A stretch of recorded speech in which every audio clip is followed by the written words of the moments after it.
আপুনি জানেনে Albert আইনষ্টাইনে compounding ইণ্টাৰেষ্টক পৃথিৱীৰ 8ৱা আজুবা তথা কম্পাউণ্ডিং ইফেক্টক পৃথিৱীৰ আটাইতকৈ পাৱাৰফুল ইফেক্ট বুলি উল্লেখ কৰিছে। আপুনি কম্পাউণ্ডিং ইফেক্টৰ ফৰ্মুলা শিকি সঠিকভাৱে এপ্লাই কৰিলে সৰু এটা ষ্টেপ লৈ বহুত ডাঙৰ এচিভমেণ্ট ল'ব পাৰিব। আপোনাতকৈ অধিক স্মাৰ্ট আৰু টেলেণ্টেড ব্যক্তিসকলতকৈ বহুত বেছি আগবাঢ়িব পাৰিব। ই আপোনাক হেল্থ, ৱেলথ, ৰিলেশ্যনশ্বিপ প্ৰত্যেক ক্ষেত্ৰতে হেল্প কৰিব।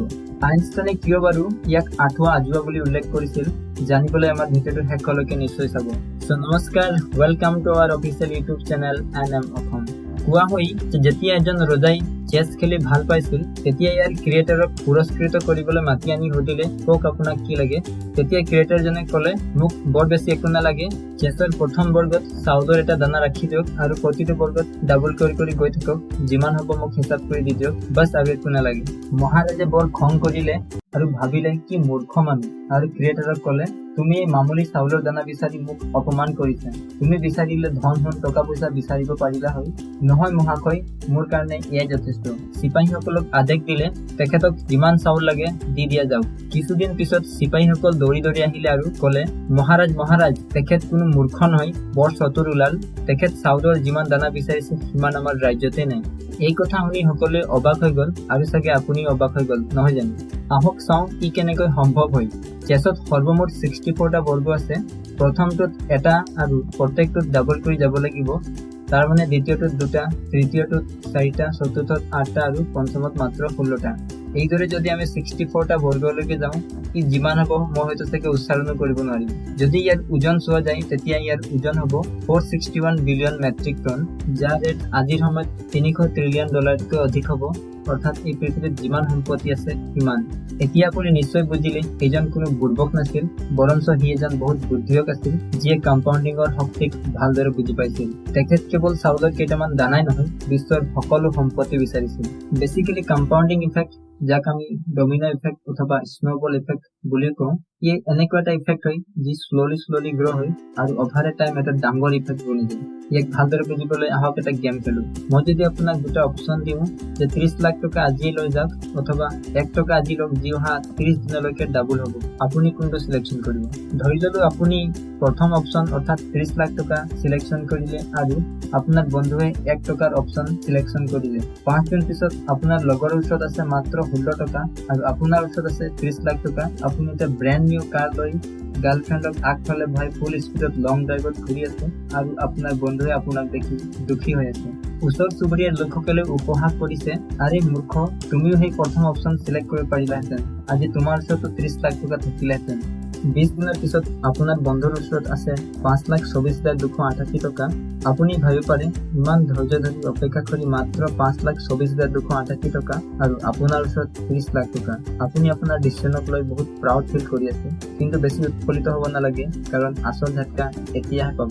কাৰণ 23 দিনত সেই মেজিক পইচা হৈছেগৈ 41,94,304 টকা আৰু আচল যাদু 30 দিনতহে দেখিবলৈ পোৱা যাব, যেতিয়া ইয়াৰ ভেলু হ'ব 53,68,07,912 টকা। তাৰ মানে আপোনাৰ 30 লাখতকৈ 100 গুণে বেছি, আৰু তেতিয়া সকলোৱে আপোনাক মূৰ্খ বুলি ভাবিব।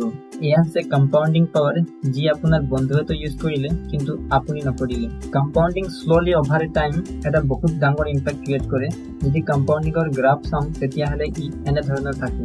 আৰম্ভণিতে ৰিজাল্ট শ্ল' হয়, কিন্তু যদি আমি কনচিষ্টেঞ্চি ৰাখো এটা সময়ত আমাৰ সকলোবিলাক ইফেক্ট মিলি এটা ডাঙৰ কম্পাউণ্ডিং ইফেক্ট ক্ৰিয়েট কৰে, যাৰ পিছত বস্তুবিলাক বহুত স্পীডত গ্ৰ' হয়। কিন্তু ফ্ৰেণ্ডছ, মানুহৰ ধৈৰ্য শক্তি বহুত কম।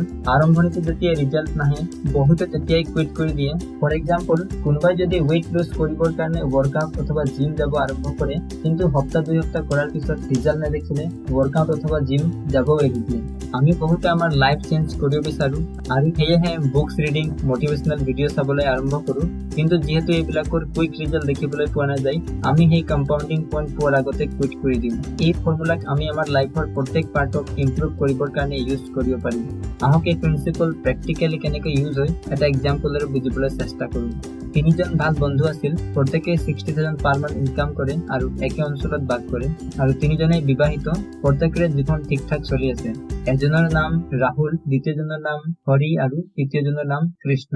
প্ৰথম বন্ধু ৰাহুলে নিজৰ জীৱনত কিছুমান পজিটিভ চেঞ্জেছ অনাৰ সিদ্ধান্ত ল'লে, যেনে প্ৰতিদিনে কিতাপ এখনৰ 10খন পৃষ্ঠা পঢ়াৰ, মটিভেশ্যনেল অডিঅ' ভিডিঅ' শুনাৰ, নিজৰ ডেইলি ডায়েটৰ পৰা মাত্ৰ 125 কেলৰি কম খোৱাৰ। তাতে দ্বিতীয় বন্ধু হৰিয়ে এটা ব'ৰ্ড ডিচিজন লৈ এটা ডাঙৰ টিভি লৈ আনে আৰু প্ৰতিদিনে নিজৰ ফেভৰেট প্ৰগ্ৰাম চাবলৈ আৰম্ভ কৰে। টিভি চোৱাৰ সময়ত চিপছ আৰু চকলেট খাবলৈ আৰম্ভ কৰে। আৰু তৃতীয় বন্ধু কৃষ্ণয়ে যেনেকৈ চলি আছিল ঠিক তেনেদৰে চলিবলৈ দিয়ে, একো পৰিৱৰ্তন নকৰে। 5 মাহৰ পিছত তেখেতসকলৰ মাজত কোনো ধৰণৰ বিশেষ পৰিৱৰ্তন দেখিবলৈ পোৱা নাযায়। কেৱল ৰাহুলে অধিক কিতাপ পঢ়ে, হৰিয়ে টিভি চাই আৰু কৃষ্ণৰ যেনেধৰণৰ চলি আছিল ঠিক তেনেদৰে চলিবলৈ দিয়ে। 1 বছৰ পাছতো বৰ বেছি ডিফাৰেন্স দেখিবলৈ পোৱা নাযায়, কিন্তু 30 মাহৰ পিছত ক্লিয়াৰ ডিফাৰেন্স দেখিবলৈ পোৱা যায়। ৰাহুল ফিট হৈ গৈছে আৰু হৰি শকত হৈ গৈছে। ৰাহুলে প্ৰতিদিনে 125 কেলৰি কম খাই 15 কেজিলৈকে নিজৰ ৱেইট কমাই লৈছে আৰু হৰিয়ে ডেইলি 125 কেলৰি বেছি খাই 15 কেজিলৈকে নিজৰ ওজন বঢ়াই লৈছে আৰু কৃষ্ণৰ আগৰ নিচিনাই আছে। কিন্তু বন্ধুসকল, আচল পাৰ্থক্য সিহঁতৰ বডিত নহয়, সিহঁতৰ ব্ৰেইনত আহিছে, য'ত ৰাহুলে 1000 ঘণ্টা কিতাপ পঢ়ি আৰু অডিঅ' ভিডিঅ' শুনি নিজৰ চেল্ফ ইম্প্ৰুভমেণ্ট কৰি লৈছে আৰু সেই নলেজ এপ্লাই কৰি ইতিমধ্যে প্ৰমোচনো পাই গৈছে আৰু নিজৰ চেলাৰী বঢ়াবলৈ সক্ষম হৈছে। আৰু হৰি নিজৰ জবক লৈ দুখী হৈ আছে আৰু ঘনীয়েকৰ লগতো মিল নাই। কৃষ্ণ এতিয়াও 60,000 পাৰ মান্থ ইনকাম কৰি আছে। চ' দেখিলানে কেনেকৈ নিৰ্দিষ্ট সময়ত বস্তু এটা কেনেকৈ কম্পাউণ্ড হৈ ইমান ডাঙৰ চেঞ্জেছ আনিব পাৰে। ফ্ৰেণ্ডছ, অভাৰনাইট ছাকচেছ বোলা একো নাই। আমি কেৱল আনক ছাকচেছ হোৱা দেখি, ফেমাছ হোৱা দেখি ভাবি লওঁ, আৰে ইয়াৰ ইটো ৰাতিৰ ভিতৰত ছাকচেছ হৈ গ'ল। কিন্তু এনেকুৱা নহয়, ইয়াৰ পিছত তেখেতসকলৰ পুৰা জীৱনৰ কষ্ট আছে, যি কম সময়ত কম্পাউণ্ড হৈ তেখেতসকলক ষ্টাৰ বনাই দিয়ে। এই সকলোখিনি কথা মই আপোনাক ড্ৰেন হাৰ্ডিৰ দ্য কম্পাউণ্ড ইফেক্ট কিতাপৰ হেল্প লৈ আগবঢ়াইছো। ড্ৰেন হাৰ্ডিয়ে দ্য কম্পাউণ্ড ইফেক্ট প্ৰিন্সিপলক ইউজ কৰাৰ সন্দৰ্ভত কৈছিল যে সৰু সৰু স্মাৰ্ট চইচ চিলেক্ট কৰিব লাগে আৰু কনচিষ্টেণ্ট থাকিব লাগে। অভাৰ টাইম আপুনি নিশ্চয় ৰিজাল্ট পাব।